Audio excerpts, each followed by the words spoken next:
Ndabasuhuje cyane, mwiriwe neza abandi muraho neza. Reka ntangire nkubaza iki kibazo. Ese wari uzi ko YouTube yahinduye ibintu bikomeye muri YouTube Studio? Uzi ko ubu ngubu ushobora kumenya niba channel yawe ishobora kwinjiza amafaranga mu masegonda make? Reka nkwereke uko bikorwa mu masegonda make cyane, ndetse mbikwereke intambwe ku yindi. We gumana nanjye kuri iyi video ubundi tugendane. Okay, reba hano, we nta kindi kintu uzahita ukora, ngwino tugendane. Fata telefone yawe ujye muri YouTube Studio. Niba uri mu YouTube Studio ndabizi urayigira. Igira akamenyetso kameze gutya urakabona. Wowe urahita uyikandaho. Numara kuyikandaho urahita uzamuka hejuru mu nguni hejuru iburyo. Haba hari agafoto ka channel yawe cyangwa se ifoto washyize kuri channel yawe. Then iyo foto urayikandaho. Hanyuma ukireba hepfo uraza kubona ikindi gice bashyizeho cyitwa account status. Aha niho ubona ibintu byose bijyanye na channel yawe. Dore aha ngaha urahasanga niba ufite strikes niba utazi byabyo ushyira muri comment. Iyi strike bisobanuye iki? Ndabisobanurira. Ikindi kandi urahita uhabona niba safe channel yawe ifite umutekano. Ikindi kandi urahasanga urahita uhamenyera ko ese wemerewe kwikiza amafaranga. Ibi byose urabibona ahantu hamwe kandi byoroshye. Ikindi rero reka turebe ibice by'ingenzi bibiri byahinduwe cyangwa se ibice by'ingenzi byashyizwe muri YouTube Studio ya mobile. Mbere ntabwo wabaga kubibona muri mobile, ariko mobile app ubu ngubu yabaye updated. Icyambere urahita ugira gute, urahita tugiye guheraho nicyo bita channel violations. Ese kuri channel yawe reka tugendane duhera aha ngaha.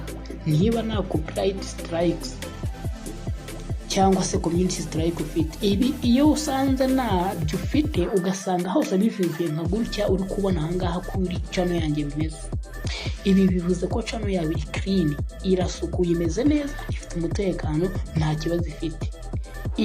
Impamvu ugomba kwita ko ibi bintu bita community strike ndetse na copyright strike, ibi ni ingenzi cyane kuko nta mafaranga ushobora kubona niba channel yawe ifite ibi bibazo. Ntabwo byakunda, ntabwo baguha amafaranga ufite strike cyangwa se ufite community strike. Iyo ahubwo bibaye byinshi, iyo zibaye 3 strikes mu mezi 3, channel bahita bayisiba. Noneho reka turebe igice cy'ingenzi. Ikindi gice cy'ingenzi bita ability to earn. Reba hano hepfo gatoya, ability to earn. Aha hantu rero nukara gukanda kwa kantu kareba hasi ugahita ukanda kuri check eligibility cyangwa se check eligibility. Uraza kubona niba wujuje ibisabwa kugira ngo wishyuze amafaranga. Ariko se ubundi reka twongere twibaze, ubundi ni ibiki usabwa? Niba utazi ibintu bisabwa rero andika muri comment ngo tubwire ibintu bisabwa kugira ngo umuntu abone amafaranga kuri YouTube.